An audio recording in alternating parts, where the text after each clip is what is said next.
Olá, meus amigos, minhas amigas. Nós estamos aqui nesse encontro com o livro Chamamentos, de Roberto Tranjan. E hoje nós vamos abordar a quinta fagulha, o impulso virtuoso.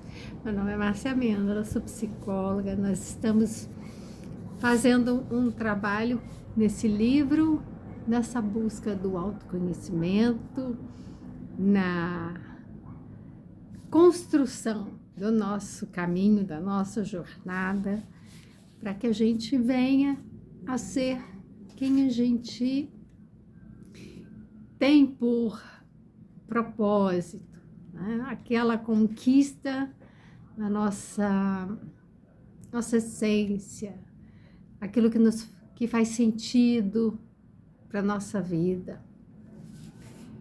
Tantas coisas que a gente pode incluir quando nós falamos do processo de autoconhecimento, não é?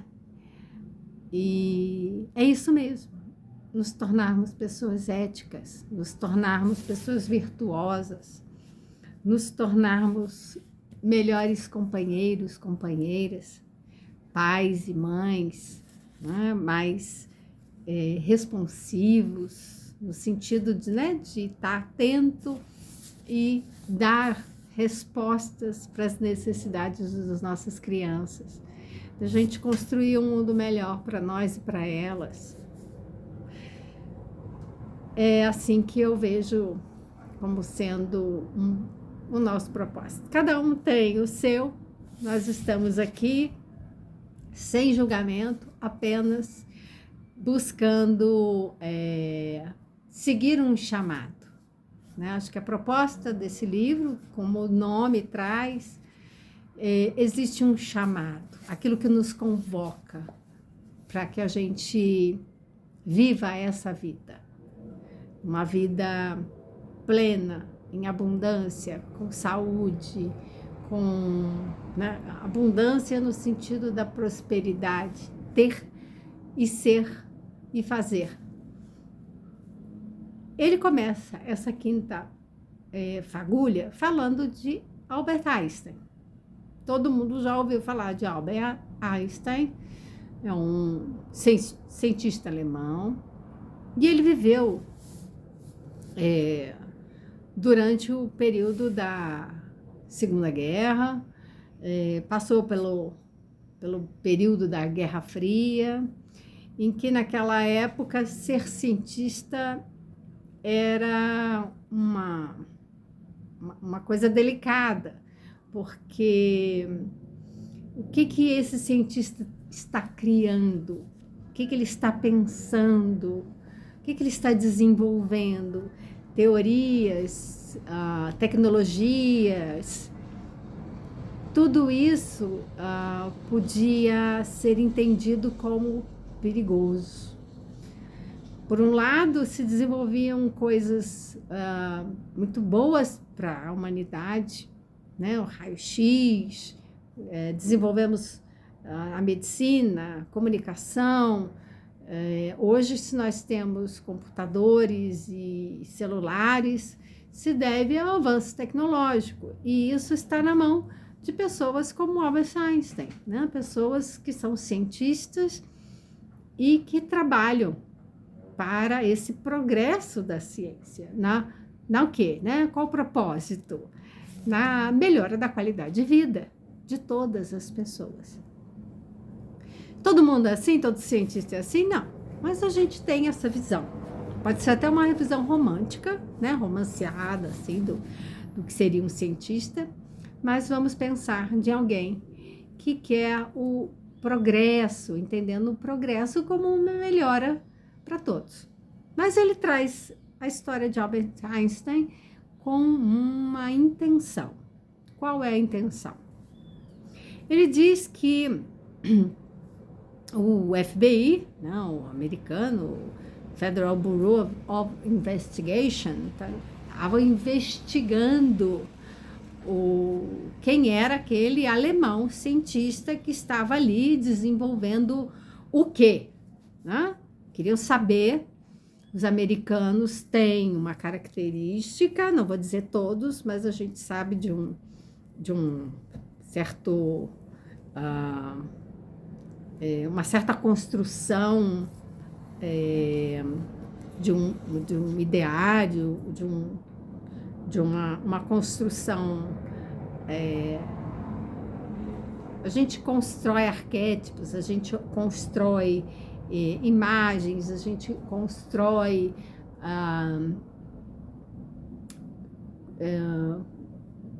nós atribuímos sentido, é isso que eu quero dizer, tá? Quando a gente constrói um personagem,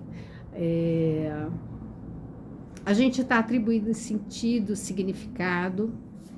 Então, nós podemos olhar assim, o povo americano nem todos são iguais, mas a gente acaba generalizando porque a gente cria uma imagem, uma ideia, não? Atribui sentidos, significados àquilo que a gente chama do brasileiro, do americano, né? A partir de uma cultura. Mas isso tudo a gente tem que entender, né?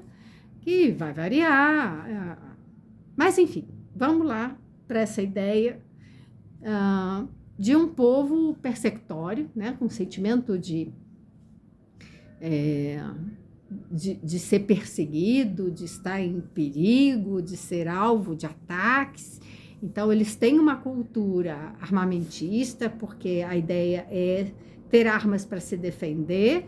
Quando a gente sabe que isso não é uma verdade, a gente pode perguntar, isso é uma verdade? Isso é uma verdade que se eu tenho arma para me defender? Para que eu tenho arma? Eu tenho arma porque eu tenho medo. Essa é a verdade. Lembra da verdade essencial? O que está por trás? Então, é uma cultura de pessoas que se sentem perseguidas, persecutória. Então, tem pensamentos persecutórios, se acham em perigo. Então, é um estado de alerta que eles vivem, né?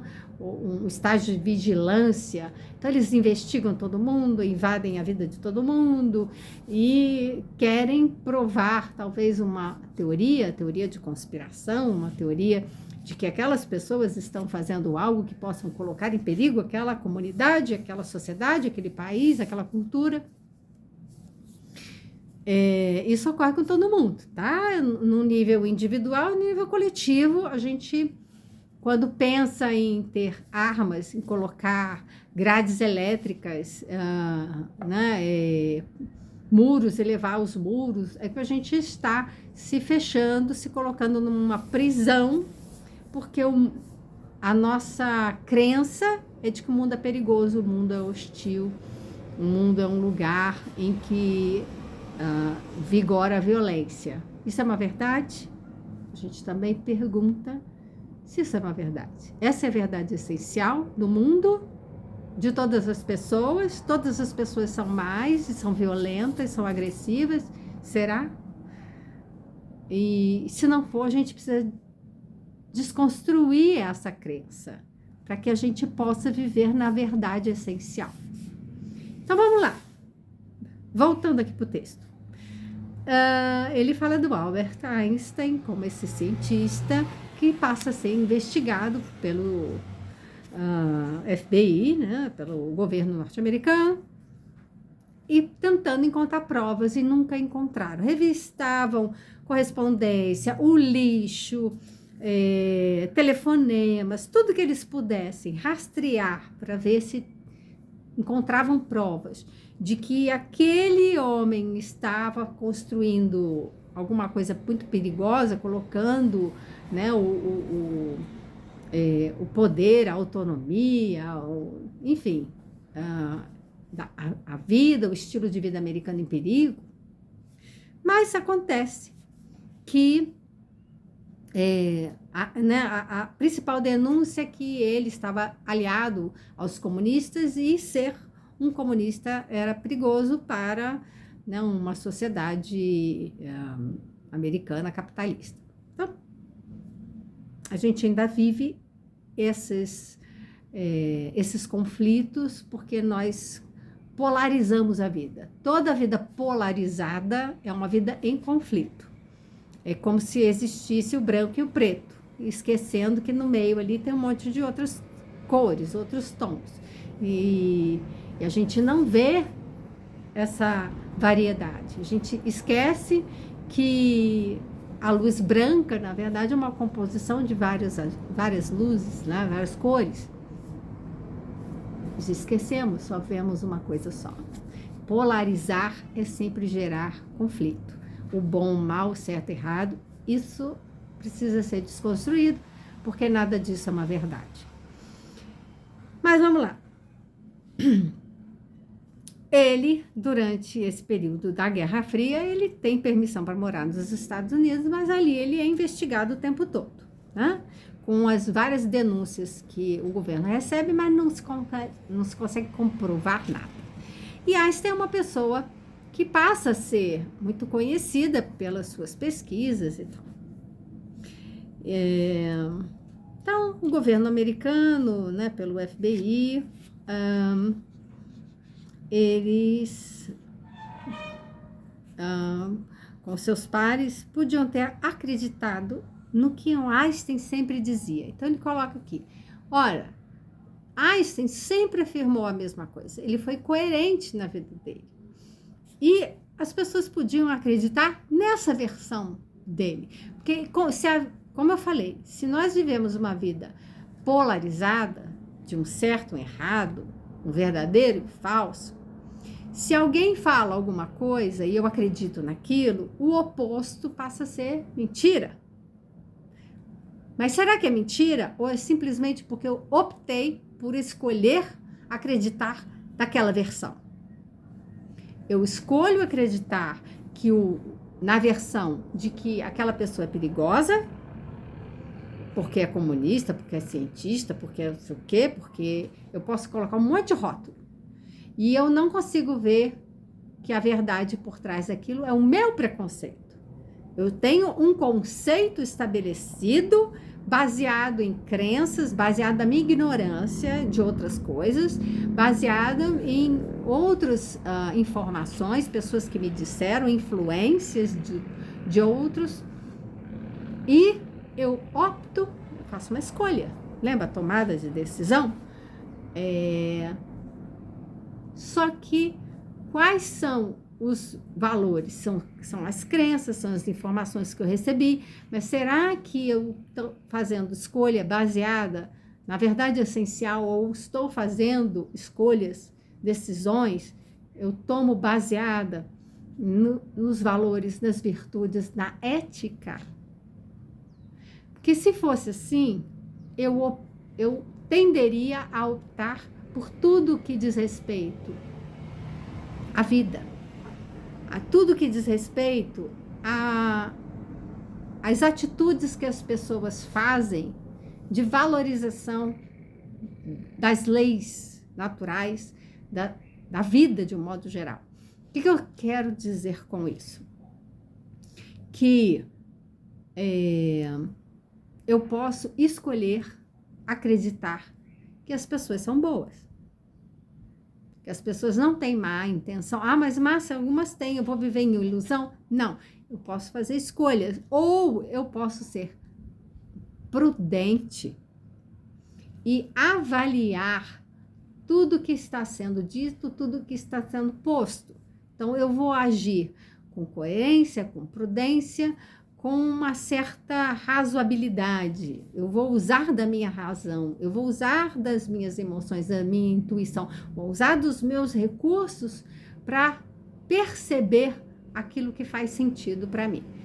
Então, novamente, Einstein, ele falava, e não havia provas contra ele. E eu ainda assim insisto em tentar provar o contrário do que ele fala, buscando provas que não encontro. Isso é incoerente, isso é ilógico. Então, isso não é razoável. O que é razoável é quando a gente entende que a pessoa, o que ela fala, é compatível, é coerente com aquilo que ela faz. Então, essa pessoa merece crédito. Ou seja, merece ter o discurso dela acreditado. É crível. Ou seja, se pode acreditar naquilo que a pessoa está falando, porque ela age e fala de forma coerente. Ela não mostra... a pessoa que tende à mentira, tende a criar notícias falsas, ela tende a ter uma postura muito diferente daquilo que ela faz. Ela é dentro do que Jesus falava, são os hipócritas. Os hipócritas, eles até podem ter uma boa intenção de pregar aquilo que é o justo, que é o bom, né? Então, conhecem o discurso da verdade, só não praticam. Só não praticam. Então, eles falam o que está na lei, mas não praticam a lei. Essa é a incoerência. São pessoas que, de certa forma, vai gerar uma sensação de desconfiança. Mas vamos lá. Dentro daquele contexto, né, num mundo que vivia o que a gente chamava de Guerra Fria, né, ou pós-Segunda Guerra Mundial, tudo muito tenso, né? Ele estava lá e ele viveu uma vida coerente, dedicada àquilo que ele acreditava, não havia nenhuma prova contra ele, ele não colocava aquela sociedade em perigo, enfim, e assim foi. Einstein não era um ser de fuga, mas um ser de busca. Olha que bonito que o Roberto Tranjan percebeu aqui. Nós somos seres de fuga ou seres de busca? Anota no caderninho, faça essa pergunta. Eu sou um ser de busca ou um ser de fuga? Eu estou fugindo das verdades? Eu estou fugindo do mundo em que eu sinto medo? Eu me isolo, eu me retraio, eu me escondo? Eu fujo de viver a vida que me desafia a mudar os meus padrões? Eu fujo de uma vida que me desafia a ser uma pessoa melhor, inovadora? Ou eu sou um ser de busca? Em que eu quero buscar aquilo que é bom para mim, aquilo que faz sentido, aquilo que me deixa com animação, com esperança.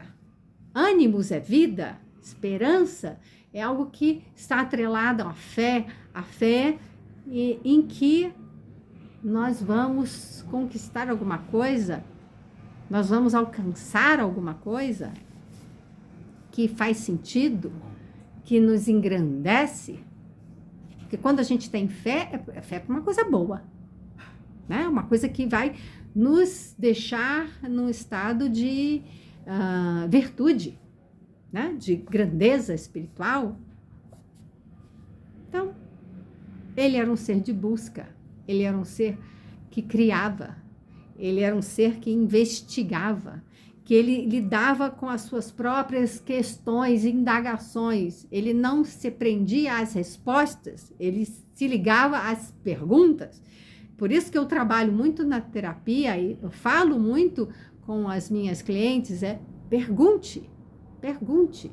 Não queira respostas, não queira chegar numa conclusão. Isso leva a gente para... A gente se precipita no julgamento, ou seja, a gente tira conclusões antecipadas sobre uma coisa que a gente nem sabe. Lembrando que eu falei do desenho. Então, pergunta, investiga, seja curioso, criativo. A criança, ela nasce assim e ela precisa continuar sendo assim, curiosa, para que ela possa criar um mundo muito melhor. Um mundo em que ela caiba ali as suas indagações, a sua inteligência, suas emoções. a gente vai calando, silenciando a nossa criatividade, a nossa curiosidade, quando o adulto, ele cerceia, ele manda a criança obedecer sem questionar. Você tem que fazer o que eu estou mandando e ponto final. Por quê? Porque eu sou adulto, eu que mando, eu tenho poder. Então, isso é matar a curiosidade, a criatividade da criança, para que depois, quando chegue adulto, não, olha só, você aqui, você tem que ter um diferencial para conseguir esse emprego, você tem que ser criativo, você tem que inovar. Então, o empreendedorismo vem com esse discurso de que você tem que se expressar, inovar, mas isso aniquilaram quando a gente era criança, porque a gente tinha que obedecer às ordens do adulto. Então é natural que quando eu chegue na idade adulta, adolescência e adulto, na adolescência eu queira me rebelar, e na fase adulta eu me enquadrar, me encaixar, né? Seguir as ordens daquele que manda, porque eu preciso de dinheiro, de emprego, eu preciso ter as coisas. A vida se torna muito pequena e limitada. O que nos engrandece, nos expande, é aquilo pelo qual, né, daquela condição a qual todos nós nascemos. Toda criança nasce curiosa, criativa. Ela precisa criar um modo dela existir nesse mundo. E ela quer conhecer esse mundo para ela poder se criar também. Então, são duas coisas que estão combinadas.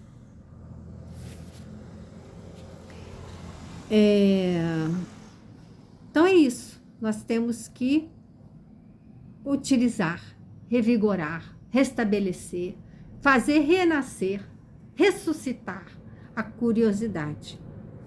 Ela é fundamental para o conhecimento.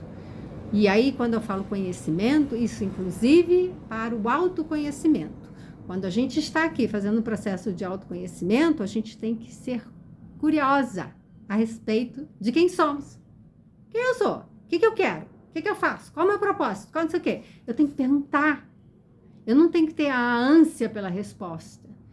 Mas eu tenho que ter o engajamento, a vontade, a energia, a força criativa, criadora, curiosa, que ali eu vou conseguir definir todas essas questões e traçar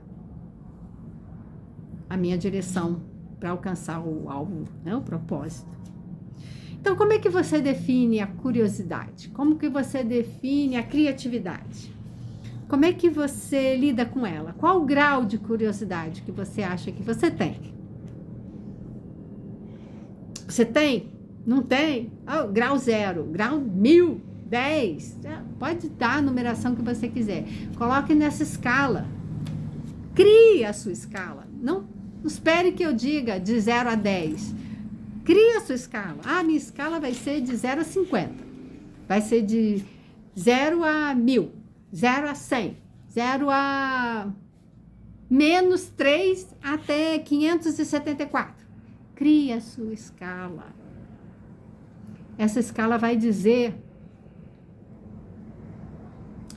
o que você acha que a curiosidade vai, a criatividade vai. Ela vai percorrer ali em...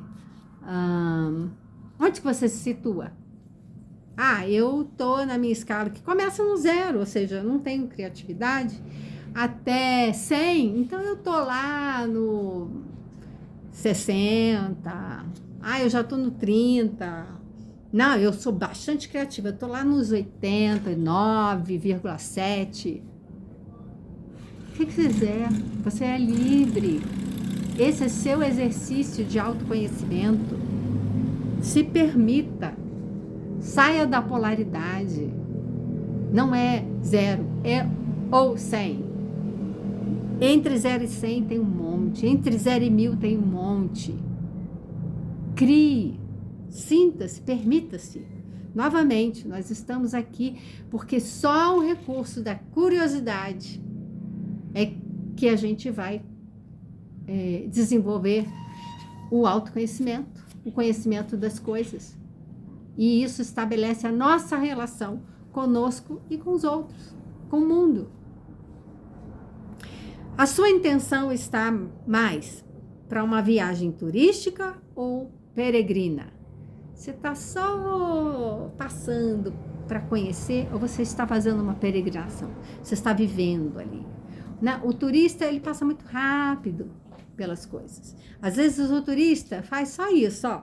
Ah, eu quero ir para as praias lá na Bahia. Então eu pego o avião e já vou direto para a Bahia, chego lá, já vou para a praia. E fico ali turistando, né? Passeando na praia que eu quero conhecer. Quem faz a peregrinação não vai de avião. Pode ir de carro, pode ir de ônibus, pode ir de bicicleta, pode ir a pé. Né? Quem faz essa jornada, o peregrino, ele quer conhecer o caminho, até chegar lá. Ele quer conhecer o lugar? Ele quer, mas ali é só o último ponto. Existe todo o trajeto, toda essa escala. Ele quer conhecer tudo isso. Você está turistando na tua vida ou você está peregrinando? Qual tipo de viagem que você está fazendo? Qual a sua intenção com a sua viagem? A sua viagem é para recuperar, resgatar, ressuscitar a criatividade, a curiosidade? Aprofunde nas suas vivências e registre no nosso caderninho de notas. Registre tudo ali. Isso que eu falei, a sua escala, perceba a sua criatividade, sua curiosidade. O que você quer saber a respeito de você? Anote, faça pergunta. Depois escreva nos comentários. Ah, eu estou muito curiosa a meu respeito sobre esse assunto aqui. Ou eu sou bastante curiosa, eu gosto de pesquisar as coisas. Eu não fico só com aquelas opções que me dão, não. Eu quero investigar se tem mais. Como você se vê nesse sentido? Anote, conte para nós, compartilhe. E a gente se vê na próxima fagulha.